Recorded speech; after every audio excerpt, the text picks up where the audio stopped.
You ask Tiger to solve. This deals with linear equations with one unknown. The final result is x equals 25 over 3. Let's solve it step by step. Group all x terms on the left side of the equation. Subtract 10x from both sides. Group like terms.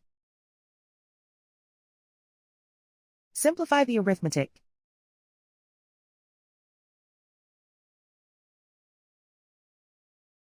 Group all constants on the right side of the equation.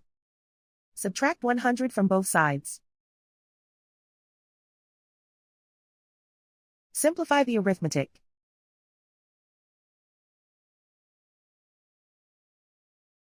Isolate the x. Divide both sides by -12. Cancel out the negatives. Simplify the fraction.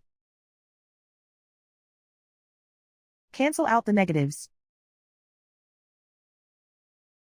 Find the greatest common factor of the numerator and denominator.